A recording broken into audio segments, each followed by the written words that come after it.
প্রচণ্ড রোদের মধ্যেও কাবা শরীফ চত্বরের এই জায়গাটি কিভাবে এত ঠান্ডা থাকে? হজে গিয়ে খালি পায়ে তাওয়াফ করার সময় প্রায় সবার মধ্যে এই প্রশ্নটি তৈরি হয়। আরবের প্রচণ্ড গরমে সরাসরি সূর্যের তাপে কিভাবে এই জায়গায় এত শীতল থাকে, সে প্রশ্নের উত্তর লুকিয়ে আছে এখানে বিছানো মার্বেল পাথরের মধ্যে। কাবা শরীফের চত্বরে বিছানো আছে পৃথিবীর একমাত্র বিশেষ বৈশিষ্ট্যধারী এমন মার্বেল পাথর, যা কেবল পাওয়া যেত গ্রিসের একটি পাহাড়ে। পুরো বিষয়টির পেছনে লুকিয়ে আছে অত্যন্ত আকর্ষণীয় একটি ঘটনা। ১৯৮৫ সালে বাদশাহ ফাহাদের আমলে বিন লাদেন গ্রুপের ব্যবস্থাপনায় মক্কা ও মদিনা শরীফ সম্প্রসারণের উদ্যোগ নেওয়া হয়। সেই সময়ে এই প্রকল্পের দায়িত্ব গ্রহণ করেন মিশরের বিখ্যাত স্থপতি ড মোহাম্মদ কামাল ইসমাইল।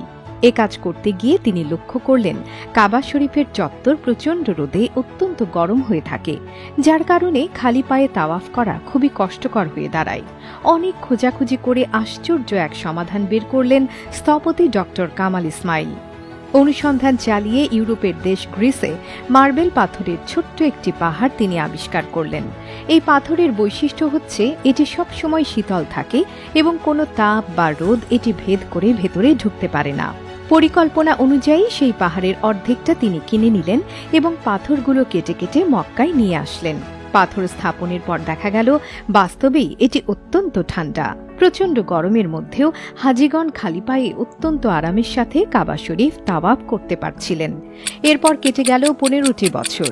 এতদিন পরেও যখন দেখা গেল কাবার চত্বরে স্থাপিত সেই মার্বেল পাথরের অপূর্ব বৈশিষ্ট্য ঠিকঠাক রয়েছে, ফলে এবার মদিনা শরীফের মসজিদে নববীর দপ্তরে এমন পাথর স্থাপনের উদ্যোগ নিলেন বাদশাহ ফাহাদ। কিন্তু এই সংবাদ ড কামালকে জানানো হলে তিনি হাই হাই করতে লাগলেন, কারণ ওই বিশেষ ধরনের মার্বেল কেবল গ্রিসের ওই ছোট্ট পাহাড় বাদে গোটা পৃথিবীর কোথাও পাওয়া যায় না, এবং সেখানে যতটুকু ছিল তার অর্ধেক ইতোমধ্যেই কিনে মক্কার হারাম শরীফে লাগানো হয়েছে।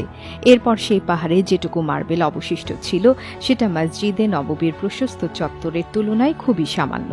এরপরও বাদশাহ ফাহাদের পীড়াপিড়িতে ড মোহাম্মদ কামাল ইসমাইল আবার গ্রিসে গেলেন।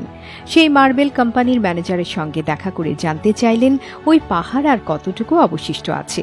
ম্যানেজার জানালেন ১৫ বছর আগে তিনি কেনার পরপরই পাহাড়ের বাকি অংশ বিক্রি হয়ে গেছে। এ কথা শুনে ড কামাল এতটাই বিমর্ষ হলেন যে তার হাতে থাকা কফি পর্যন্ত শেষ করতে পারলেন না, এবং পরদিনই তিনি মক্কায় ফিরে যাওয়ার সিদ্ধান্ত নিলেন। অফিস ছেড়ে বেরিয়ে আসার আগে কি মনে করে আবার ম্যানেজারের কাছে এসে সেই ক্রেতার নাম ঠিকানা জানতে চাইলেন যিনি বাকি মার্বেল পাথরগুলো কিনেছিলেন। যদিও এটা অনেক দুরূহ কাজ, তবু কামালের বারবার অনুরোধে ম্যানেজার পুরনো রেকর্ড চেক করে জানাবে বলে কথা দিল। বেরিয়ে আসার সময় কামাল মনে মনে ভাবছিলেন, পাহাড়ের বাকি পাথর কে নিয়ে গেছে? ১৫ বছর পরে এখন সেটা জেনেই বা কি লাভ হবে?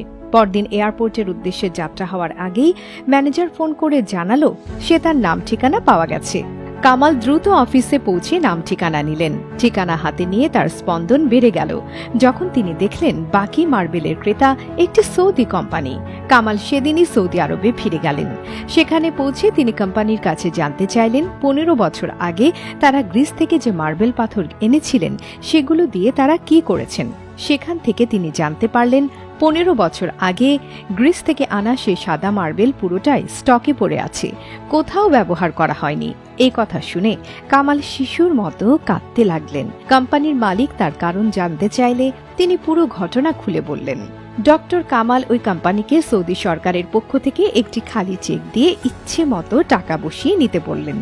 কিন্তু কোম্পানির মালিক যখন জানতে পারলেন এই সাদা মার্বেল মসজিদে নববীর চত্বর বাঁধানোর জন্য ব্যবহৃত হবে, তৎক্ষণাৎ তিনি এর বিনিময় নিতে অস্বীকৃতি জানিয়ে বললেন, আল্লাহ আমাকে দিয়ে এটা কিনিয়েছিলেন, আবার তিনিই আমাকে এর কথায় এতদিন ভুলিয়ে রেখেছেন, কেননা এই মার্বেল মূলত নবীজির মসজিদের জন্যই এসেছে, এটার আল্লাহর ফয়সালা ছিল। স্থপতি ড কামালের এই অনন্য পাথর আবিষ্কার এবং হারামাইন শরীফাইনের সম্প্রসারণের কাজ তার অসামান্য অবদানের কারণে সৌদি সরকার তাকে মোটা অঙ্কের চেক দিতে চাইলে তিনি তা নিতে অস্বীকৃতি জানিয়েছিলেন। তিনি বলেছিলেন, মক্কা মদিনার কাজ করে বিনিময় নিলে আল্লাহর সামনে আমি কোন মুখে দাঁড়াবো?